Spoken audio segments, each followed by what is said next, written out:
주님께서 오늘 우리에게 주신 말씀 마가복음 8장 27절에서 9장 1절입니다. 우리 주신 말씀 교독하겠습니다. 예수와 제자들이 빌립보 가이사랴 여러 마을로 나가실새 길에서 제자들에게 물어 이르시되 사람들이 나를 누구라고 하느냐.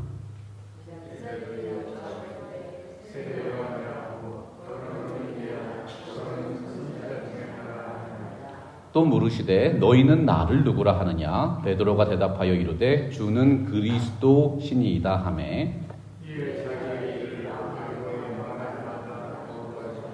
인자가 많은 고난을 받고 장로들과 대제사장들과 서기관들에게 버림받아 죽임을 당하고 사흘 만에 살아나야 할 것을 비로소 그들에게 가르치시되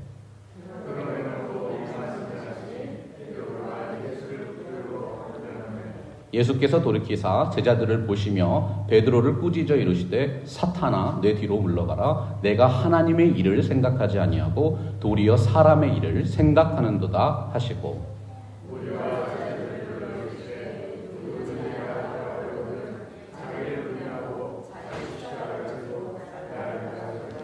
누구든지 자기 목숨을 구원하고자 하면 잃을 것이요 누구든지 나와 복음을 위하여 자기 목숨을 잃으면 구원하리라.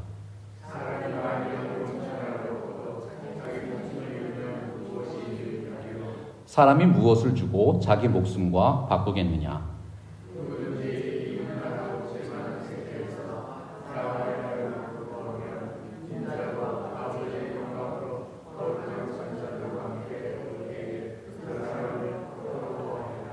다 같이 읽겠습니다. 또 그들에게 이르시되 내가 진실로 너희에게 이르노니 여기 서 있는 사람 중에는 죽기 전에 하나님의 나라가 권능으로 임하는 것을 볼 자들도 있느니라 하시니라. 아멘. 하나님의 말씀입니다. 할렐루야. 하나님의 은혜와 평강이 여러분들의 마음과 삶에 가득하시기를 주의 이름으로 축복합니다.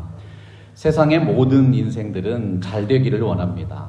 믿는 사람이든 믿지 않는 사람이든 모든 인생은 성공하고 싶고 행복하고 싶고 등불 같은 희망을 품고 살기를 원하는 것이죠.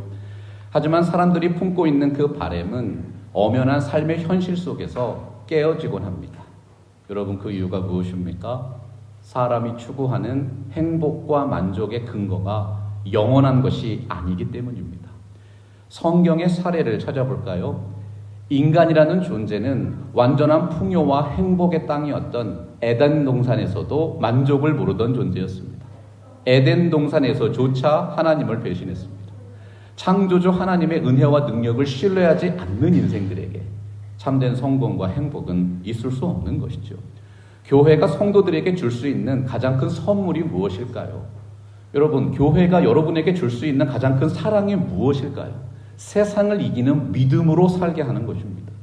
그 어떤 것보다 위대하신 하나님의 말씀을 가장 먼저 깨우치고 그 말씀대로 살아가는 방법을 가르치는 것이죠. 그러나 참으로 안타깝게도 정말 그렇게 믿고 실천하는 교회와 그리스도인들은 많지 않습니다.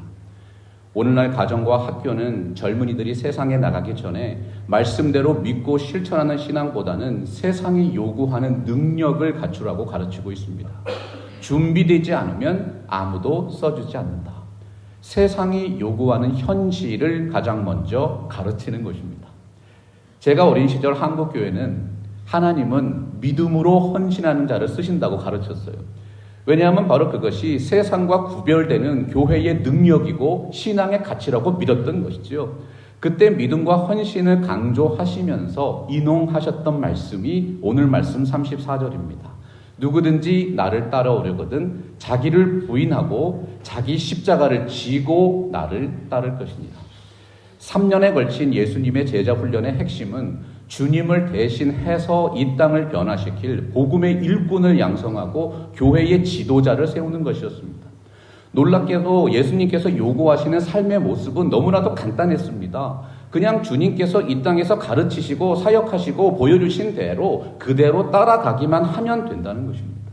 더 이상의 요구가 없었다는 것이죠. 그랬는데 얼마 전부터 제가 알고 듣던 그 헌신의 개념이 달라지기 시작했어요. 이제 대부분의 교회와 선교단체들은 하나님은 준비된 자를 사용하신다고 말씀합니다. 이게 무슨 뜻이죠? 사람이 많아졌다는 것이죠. 언제부터인가 무한 경쟁이라는 세상적인 성공 공식이 이 시대의 교회 속으로 도입되었습니다. 이제 심지어 하나님도 준비되지 않으면 쓰지 않는 시대가 되었다는 것입니다. 하나님의 사람 에이든 토저 목사님이 이 시대를 통찰했습니다. 오늘날 세상이 교회에 실망하는 이유는 교회가 능력이 없어서가 아니라 교회가 세상과 다를 것이 없기 때문이다. 오늘날 교회를 외면하는 사람들의 말을 한번 들어보세요. 그것이 핑계이든 진실이든 똑같은 고백을 하고 있습니다. 그분들은 세상과는 다른 교회를 찾고 있는 것이죠. 여러분, 세상은 이 땅을 살아가는 인생들에게 내가 무엇을 할 수 있냐고 질문합니다. 그런데 교회는 어떻게 반문해야 합니까? 내가 누구를 믿고 있느냐. 교회가 세상의 희망이 될 수 있는 길은 하나님을 향한 예배와 사랑의 본질이 무엇인지 보여주는 것입니다. 믿음으로 헌신하시면 하나님께서 반드시 사용하십니다. 이 말씀이 영원한 진리라는 사실을 교회에서라도 확인할 수 있어야 하는 것이죠. 하나님의 말씀대로 반드시 이루어진다. 순전한 신앙을 끝까지 지켜가십시오. 바로 그 신앙이 교회가 가르쳐주는 영원한 가치요 능력인 것이죠. 오늘 말씀 29절에서 예수님이 질문하고 계십니다. 너희는 나를 누구라 하느냐? 오늘의 삶에서 가장 중요하게 생각하는 가치가 무엇인가? 가장 소중하게 품고 있는 사람이 누구인가? 절실하게 필요한 것이 무엇인가? 여러분들은 어떻게 대답하시겠어요? 너희는 나를 누구라 하느냐? 첫째로 우리는 오직 예수님께서 우리의 주님이시고 그리스도시고 살아계신 하나님의 아들이라고 고백해야 합니다. 신앙의 출발점은 하나님을 아는 지식입니다. 교회가 말씀 중심의 바른 신앙을 가르치고 세상의 지혜와는 뚜렷하게 구별되는 말씀의 진리를 선포해야 하는 것이죠. 오늘 말씀 27절과 29절 보니까 예수님께서 두 가지 구별된 질문을 제자들에게 던지셨어요. 27절에서는 사람들이 나를 누구라고 하느냐 질문하셨죠. 29절 보세요. 너희는 나를 누구라 하느냐. 다른 질문입니다. 예수님께서는 예수님은 누구신가? 제자들의 신앙 고백을 듣기 전에 세상 사람들이 예수님을 어떻게 이해하고 있는가를 먼저 질문하셨어요. 왜 그렇게 하셨을까요? 세상이 그리스도를 어떻게 이해하고 있는지를 깨닫지 못하면 엄밀한 의미에서 그 누구도 그리스도인이 될 수 없기 때문입니다. 예수 믿기 전에는 그리스도인들도 예수님에 대해서 잘못 알고 있었기 때문이죠. 세상의 그리스도를 바라보는 세 가지 잘못된 관점을 구별할 수 있어야지만 진정한 신앙 고백을 올리는 그리스도인이 된다. 세상 사람들은 금욕적인 삶을 실천하는 세례 요한과 같은 사람을 그리스도로 오해합니다. 세상이 인정하는 세례 요한의 유명세는 그의 구별된 삶에 있었어요. 광야에서 세상과 단절된 채 메뚜기와 석청을 먹으며 회개의 복음을 전파한 사람이 세례 요한입니다. 세례 요한의 광야 영성은 오늘을 살아가는 그리스도인들에게도 분명히 필요한 것이지요. 그러나 중요한 것은 세례 요한은 그리스도가 아니라는 사실입니다. 왜 사람들이 세례 요한과 같은 사람을 그리스도로 오해했을까요? 제가 뉴욕에 있을 때 기도 집회로 이름을 날리던 분이 있었습니다. 40일 금식 기도를 3번이나 했다고 해서 많은 분들이 그 집회에 참여하는 것을 본 적이 있어요. 그런데 그 유명세가 몇 년을 가지 못했어요. 40일 금식기도 3번 한 사람이라고 하는 명함이 예수님의 이름보다 더 부각되니까 사역에 걸림돌이 생기기 시작하는 것입니다. 사람의 이름이 그리스도보다 높아지면 오해하게 됩니다. 사람의 업적이 그리스도보다 강조되면 오해하게 됩니다. 오늘날의 이슬람의 문제가 무엇입니까? 그들의 교리가 매우 극단적인 율법주의를 따르기 때문이죠. 한 손에는 코란을 들고 있고 다른 손에는 칼을 쥐고 있습니다. 교리대로 실천하지 않으면 죽인다는 것입니다. 인간의 한계에 도전하는 사람을 세상의 신처럼 받들고 숭배합니다. 그들이 아무리 철저한 삶을 살아도 우리가 본받아야 하는 예수 그리스도는 아니라는 것입니다. 세상 사람들은 엘리야처럼 신비한 능력이 있는 사람을 그리스도로 착각합니다. 구약 성경에서 예언한 메시아는 신비한 능력을 가진 분이셨습니다. 바리새인들이 나와서 예수님을 시험했습니다. 하늘로부터 내려오는 표적을 보여주시오. 하지만 엘리야처럼 신비한 능력을 보인다고 해서 그 사람이 그리스도는 아닙니다. 예수님이 산상수훈에서 어떻게 말씀하셨어요? 주의 이름으로 귀신을 내쫓고 기적을 일으킨 사람들에 대해서 말씀하셨습니다. 나는 너희를 도무지 알지 못하느니라. 오늘날 수많은 사람들이 이단에 넘어갑니다. 하늘에서 금가루가 내리고 의사도 못 고치는 암병이 기도만 하면 낫습니다. 죽은 사람도 다시 살아나는 신비한 기적이 집회 때마다 일어납니다.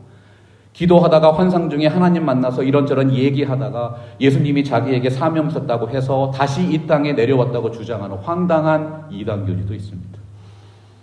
여러분, 왜 똑똑한 세상 사람들이 그런 황당한 거짓말을 믿고 그들을 성경이 말씀하는 그리스도라고 예배하게 될까요? 이단 종교에는 기성교회가 가르치지 않는 자극적인 교리가 있습니다. 이단들은 정상적인 교회의 목사들이 보여주지 못하는 신령한 능력이 자기들에게 있다고 주장합니다. 하나님의 말씀 성경대로 가르치는 것이 설교죠. 그런데 사람의 마음을 뒤흔드는 자극적인 교리를 만들어서 시대의 선지자인 것처럼 무지한 영혼들을 홀리고 있는 것입니다. 타락한 시대가 기적과 표적을 요구하니까 그들이 그렇게 하는 것이죠. 예수님께서 말씀하셨어요. 요나의 표적밖에는 보여줄 표적이 없느니라. 그리스도의 부활을 믿으면 하나님의 자녀가 되는 것입니다. 그런데 이 마지막 시대에는 아직도 수많은 사람들이 기사와 표적을 찾고 있습니다. 아무리 놀라운 기적을 일으킨다 할지라도 그들은 우리가 믿고 예배하는 그리스도가 아닌 것이죠. 세상 사람들은 선지자처럼 놀라운 지혜와 미래를 보는 통찰력이 있는 사람을 그리스도처럼 예배하고 있습니다. 완전한 지혜를 향한 인간의 탐욕은 원초적인 본능입니다. 인류가 타락하게 된 원인이 무엇이었어요? 선악과를 먹으면 하나님처럼 지혜 있는 통찰력을 갖게 될 것이다. 한 명의 천재가 수백만 명을 먹여 살리는 시대가 됐습니다. 세상은 천재들을 숭배하고 지혜자들을 영웅시합니다. 아무리 시대를 바꾸는 명석한 두뇌를 가졌다 할지라도 그 사람이 그리스도는 아닙니다. 사람들이 나를 누구라 하느냐? 예수님의 질문을 깊이 묵상해 보십시오. 오늘도 수많은 사람들은 다양한 종류의 그리스도를 제시하고 있습니다. 세상이 정의하는 신학은 너무나도 간단합니다. 머리가 좋은 천재, 사람의 마음을 움직이는 탁월한 영성가, 삶을 통해서 세상을 변화시키는 행동가가 그들이 믿고 있는 그리스도인 것입니다. 사랑하고 존경하는 성도 여러분, 이제 예수님이 제자들에게 하시는 질문을 들어보세요. 그러면 너희는 나를 누구라고 하느냐? 예수님의 이 질문에 우리가 어떻게 대답해야 할까요? 예수는 그리스도시요 살아계신 하나님의 아들입니다. 제자들을 대표하는 베드로의 신앙 고백은 세상과는 구별되는 교회의 신앙 고백이었습니다. 오늘날 교회를 향해서 예수님이 요구하시는 신앙 고백은 세상 사람들이 추구하는 우상들과 분명하게 구별된 것이죠. 오직 예수를 믿는 신앙을 강조하신 것입니다. 예수님은 누구신가? 온전한 신앙의 출발점은 하나님을 아는 지식입니다. 너희는 나를 누구라고 하느냐? 예수님을 주님으로 모시고 예수님을 그리스도로 선포하고 살아계신 하나님의 아들로 고백하는 신앙이 기독교회의 신앙인 것이죠. 이것이 우리에게 일어난 기적입니다. 아무나 믿을 수 있는 것이 아닙니다. 믿겨지는 것입니다. 하나님이 우리에게 큰 은혜를 베풀어 주신 것입니다. 그 신앙 가지고 살아가면 우리의 삶에 놀라운 기적을 경험하게 됩니다. 오늘 말씀 31절 보니까 예수님께서 바른 신학의 핵심, 그리스도의 복음이 무엇인지 이렇게 말씀했어요. 우리 한번 같이 읽어보겠습니다. 시작. 인자가 많은 고난을 받고 장로들과 대제사장들과 서기관들에게 버림받아 죽임을 당하고 사흘 만에 살아나야 할 것을 비로소 그들에게 가르치시되. 신앙의 기본은 하나님을 아는 지식입니다. 그러나 신앙의 성장은 그리스도를 닮아가는 삶을 통해서 이루어집니다. 신학이 없는 실천은 헛된 것입니다. 실천이 없는 신학은 영향력이 없습니다. 교회는 세상의 지혜와는 뚜렷하게 구별되는 말씀의 진리를 선포해야 합니다. 그 진리가 무엇인지 세상 속에서의 삶으로 보여줘야 하는 것이죠. 그런데 31절이 강조하는 예수님의 가르침을 보세요. 오늘날 수많은 사람들이 왜 예수를 그리스도로 믿고 예배하지 않는가 분명한 이유를 제시하고 있습니다. 사람들에게 버림받았습니다. 고난을 받았습니다. 죽임을 당했습니다. 그 인간 예수가 어떻게 하나님의 아들일 수 있는가? 세상이 말하는 가치 있는 것은 성공과 지혜입니다. 그러나 구원을 얻는 자에게는 설교에 미련한 것이 진정한 지혜입니다. 세상이 원하는 소중한 사람은 능력 있는 사람입니다. 그러나 하나님의 나라는 예수 그리스도의 십자가의 능력을 믿는 사람만이 하늘의 능력을 소유한 사람이라고 강조하고 있습니다. 세상은 연약하고 처절하고 비참한 십자가 위에 예수를 그리스도라고 인정하지 않습니다. 하지만 마가복음 10장 45절에서 예수님이 친히 말씀하셨죠. 인자가 온 것은 섬김을 받으려 함이 아니라 도리어 섬기려 하고 자기 목숨을 많은 사람의 대속물로 주려 함이니라. 그러면 너희는 내가 누구라고 생각하느냐? 주는 그리스도시요 살아계신 하나님의 아들입니다. 아름다운 신앙 고백을 올렸습니다. 바로 그때 예수님이 말씀하신 거예요. 예수님은 하나님의 아들이실 뿐만 아니라 십자가 위에서 죽으셔야 하는 사람의 아들 인자니라. 성경이 말씀하는 그리스도는 하나님이실 뿐만 아니라 완전한 인간이십니다. 바로 이 부분에서 우리는 예수님께서 세상 사람들도 믿고 존경할 수밖에 없는 가장 완벽한 지혜자요, 영성가요, 행동가라는 사실을 깨닫게 되는 것이죠. 예수님의 설교는 시대를 꿰뚫는 놀라운 통찰력이 있었습니다. 예수님의 영성은 그 당시 사람들의 심령을 치유하고 소외된 이웃들에게 감동과 희망이 되었습니다.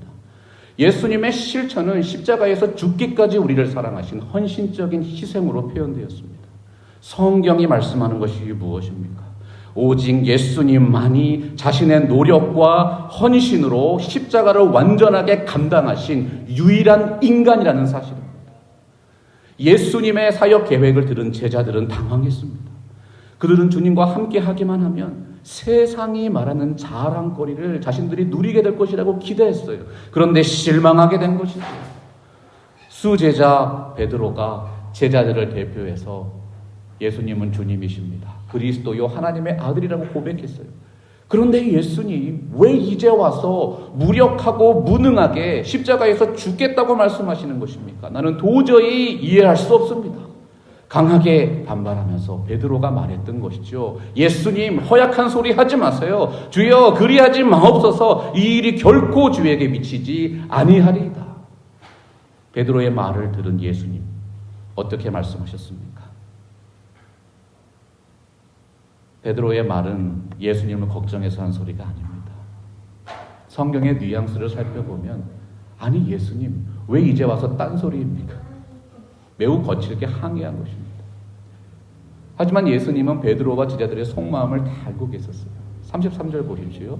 예수께서 돌이키사 제자들을 보셨습니다. 그들의 마음의 중심을 보셨습니다. 그들의 마음 중심에 겸손함과 하나님을 경외함이 사라졌습니다. 오직 재물과 영광과 생명을 얻는 것이 목적이 되었음을 간파한 것이지. 제자들의 불신앙을 책망하시는 예수님의 언어가 있습니다. 사탄아 내 뒤로 물러가라.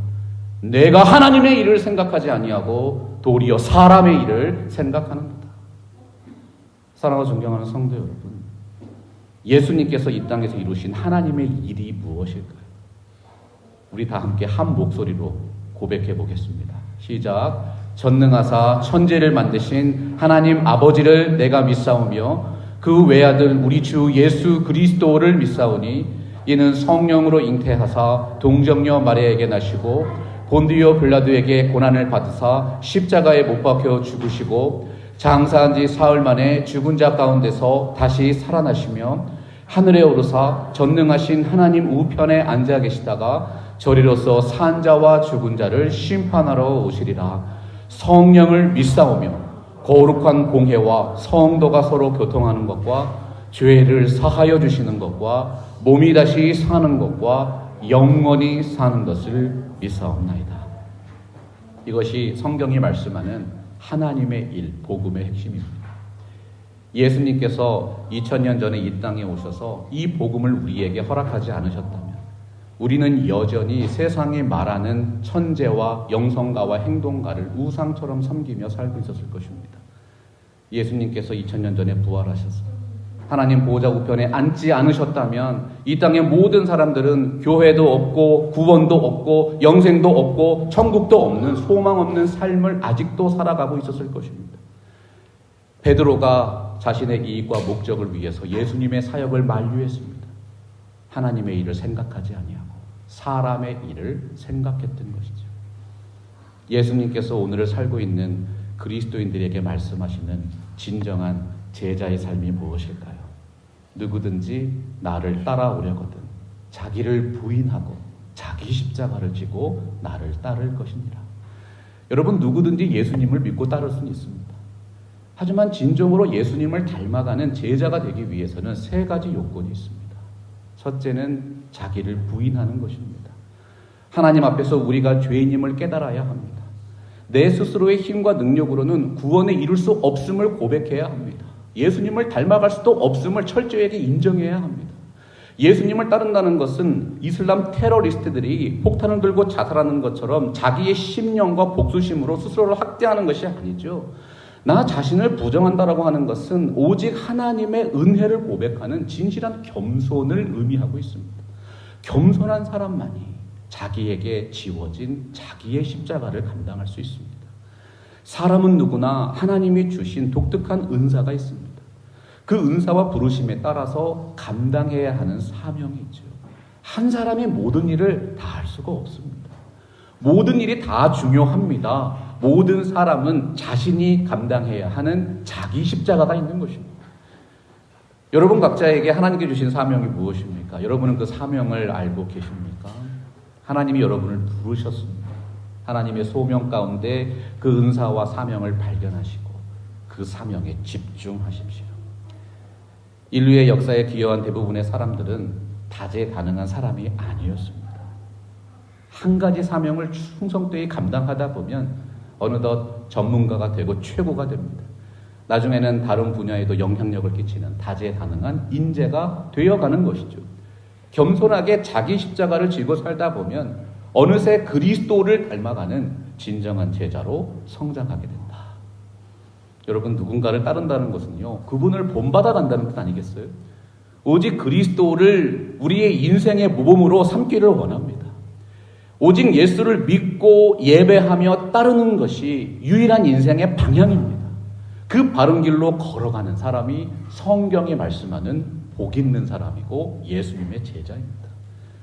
그리스도를 닮아가는 행복한 신앙의 여정에서 예수님은 오늘을 사는 그리스도인들에게 매우 의미 있는 말씀을 하십니다. 예수님을 믿는다는 것이 정말로 의미하는 것이 무엇인가? 우리 다 같이 35절 같이 고백할까요? 시작. 누구든지 자기 목숨을 구원하고자 하면 잃을 것이요, 누구든지 나와 복음을 위하여 자기 목숨을 잃으면 구원하리라. 여러분, 이것이 예수 믿는다는 뜻입니다. 예수님의 죽음이 나의 죽음이 되고, 예수님의 부활이 나의 부활이 되고, 예수님의 승천이 나의 승천이 되고, 예수님의 통치가 나의 통치가 되고, 이것이 바로 예수님을 믿는다는 뜻입니다. 우리가 예수님을 정말로 믿으면 그분을 위해서 죽을 수도 있습니다. 그 죽음은 어떤 죽음입니까? 빌립보서 1장 21절에서 사도 바울이 고백했죠. 이는 내게 사는 것이 그리스도니 죽는 것도 유익함이라. 모든 인생들은 죽는 것을 좋아하지 않습니다. 심지어는 여생이 얼마 남지 않은 노인들이라도 죽음에 대해서 얘기하면 불편해하고 기분이 상합니다. 그러나 한 가지를 기억하세요. 오늘 갓 태어난 어린아이도 언젠가는 죽습니다. 노인이든 남자든 여자든 유대인이든 이방인이든 모든 사람은 태어나면 한 번은 죽게 되어 있습니다. 이왕 한 번 죽을 인생이라면 의미 있는 삶을 살아야 하지 않겠습니까? 하나님의 일을 위해서, 예수님을 위해서 살다가 죽는 것이 얼마나 가치 있는 인생입니까? 예수님이 오늘 말씀 36절 이하에서 말씀하셨습니다. 사람이 만일 온 천하를 얻고도 자기 목숨을 잃으면 무엇이 유익하리요? 무엇을 주고 자기 목숨과 바꾸겠습니까? 신앙이 없는 사람들은 오직 이 땅에서의 성공과 행복을 위해 평생을 살다가 죽습니다. 하지만 소명받은 그리스도인들은요, 예수 그리스도와 그가 십자가에 못 박히신 복음을 붙들고 주신 사명 끝까지 감당하다가 하나님 나라에 가는 것입니다. 주님께서 여러분들에게 질문하고 계십니다. 너희는 나를 누구라 하느냐? 우리들의 삶을 통해서 주님의 이 질문에 응답해야 하는 것이죠. 근대 아시아의 역사에서 가장 영향력 있는 인물 중에 징기스칸이라는 사람이 있어요. 징기스칸은 미개하고 가난한 비천한 민족으로 태어나서 세계를 제패했던 역전의 용사라고 알려져 있습니다. 징기스칸이 자신의 삶 속에서 평생을 붙들었던 인생의 좌우명이 있습니다. 숨을 쉴 수 있는 한 절대로 포기하지 마라. 징기스칸은 수많은 전쟁을 치렀습니다. 전쟁 중에 가장 경계하는 사람이 있었습니다. 실전에서 최선을 다하다가 죽는 것이 아니라 전쟁에 참여하지도 않고 스스로 먼저 죽는 사람입니다. 숨을 쉴 수 있는 한 끝까지 희망 버리지 마십시오. 끝까지 믿음을 가지고 실천하는 믿음이 그의 삶을 빛나게 만들었던 것이죠. 군사 100명을 가지고 적군 1만 명과 상대해서 이길 수 있는 놀라운 삶을 만들어낸 것입니다. 자신의 인생을 회고하면서 사람들을 향해 교훈했습니다. 나는 흘러가버린 과거에 매달리지 않았다. 언제나 아직은 결정되지 않은 미래를 바라보면서 오늘을 개척했다. 어느 때에 지나서 알고 보니 정말 무서운 적은 밖에 있는 것이 아니라 바로 내 안에 있었다. 끝없이 이어지는 절망을 희망으로 바꾸고 보니 나는 어느덧 세상에 인정하는 칸이 되어 있었다. 사랑하고 존경한 성도 여러분, 예수님이 십자가 위에서 죽기만 하셨다면 우리가 어떻게 세상을 이기는 결단과 헌신을 이룰 수 있겠어요? 교회사가 증거하는 무수한 순교자들의 삶에는 또렷한 이유가 있었습니다. 인자가 많은 고난을 받고 죽임을 당하고 사흘 만에 살아나야 할 것을 비로소 그들에게 가르치시니라. 예수님의 삶에 십자가만 있다면 그것은 결코 우리에게 구원의 기쁜 소식이 되고 복음이 될 수 없습니다. 무엇이 있어야 합니까? 죄와 사망의 권세를 무너뜨려 버리신 예수 그리스도의 부활 승리입니다. 오늘 말씀을 보면 죽임을 당하고 사흘 만에 살아나야 할 것을 비로소 그들에게 가르치셨다고 되어 있습니다. 예수님의 시대에 수많은 사람들이 십자가 형벌로 죽임을 당했습니다. 그러나 예수님처럼 성경대로 태어나시고 성경대로 죽으시고 성경대로 부활한 사람은 단 한 사람도 없습니다. 그래서 마가복음 9장 1절이 강조하는 것이죠. 여기 서 있는 사람 중에는 죽기 전에 하나님의 나라가 권능으로 임하는 것을 볼 자들도 있느니라. 사랑하는 존경하는 성도 여러분, 여러분은 바로 그 하늘의 권능이신 예수 그리스도를 만나셨습니까? 성경의 예언대로 예수님이 2000년 전에 이 땅에 오셨습니다. 말씀대로 사셨고 말씀대로 잡히셨고 말씀대로 고난당하셨고 말씀대로 죽으셨고 말씀대로 부활하셨고 말씀대로 승천하셨습니다. 그리고 성경에 기록된 대로 이 세상의 마지막 심판의 날 말씀대로 다시 오실 것입니다. 이것이 우리가 고백해야 하는 진정한 이유죠. 주는 그리스도시요 살아계신 하나님의 아들입니다. 성경이 말씀하는 그리스도의 삶이 여러분들의 삶을 통해서 빛처럼 소금처럼 재현될 것입니다. 주님께서 그 삶의 핵심을 어떻게 표현하셨습니까? 38절 같이 보겠습니다. 누구든지 이 음란하고 죄 많은 세대에서 나와 내 말을 부끄러워하면 인자도 아버지의 영광으로 거룩한 천사들과 함께 올 때에 그 사람을 부끄러워하리라. 여러분들이 믿고 계신 그 순전한 신앙을 여러분들의 입술과 삶과 관계 속에서 선포하십시오. 예수님께서 여러분들의 주님이십니다. 여러분들의 그리스도십니다. 살아계신 하나님의 아들을 여러분의 삶과 언어로 표현하십시오. 끝까지 그 믿음을 지키는 삶을 이어가시면 하늘의 놀라운 상급으로 여러분에게 갚아주실 것입니다. 오늘 우리에게 주신 이 말씀처럼 예수님을 품고 예수로 숨쉬고 예수로 살아내는 교회, 바로 이 교회가 이 시대가 요구하는 진정한 하나님이 원하시는 교회입니다. 사랑과 은혜가 풍성하신 하나님께서 오늘도 하나님 앞에 나와서 말씀을 들으시고 새로운 한 주를 시작하는 모든 분들에게 이 지혜와 능력으로 충만케 채워주실 줄로 믿습니다. 우리 같이 기도하겠습니다. 사랑과 은혜가 풍성하신 하나님, 오늘도 하나님 앞에 나와서 말씀을 듣고 은혜를 주신 한 주를 시작합니다. 우리 사랑하는 성도님들, 주님의 지혜와 능력으로 충만하게 하여 주시옵소서. 다양한 삶의 상황 속에서 때로는 고난받고 때로는 기대와는 다른 삶의 현실을 이겨내야 합니다. 하나님께서 우리에게 말씀을 통해 지혜를 주시고 기도를 통해 능력을 주시고 순종을 통해서 말씀이 예비하신 그 은혜를 누리며 살아갈 수 있는 능력을 주시기를 간절하게 기도합니다. 우리의 삶 속에서 예수님을 품기를 원합니다. 예수로 숨쉬기를 원합니다. 예수로 살아내기를 원합니다. 이 시대의 진정한 하나님이 원하시는 교회, 팜스프링스 개혁 장로교회 되게 하여 주옵소서. 감사드리며 예수님의 이름으로 기도합니다. 말씀 앞에서 경외함으로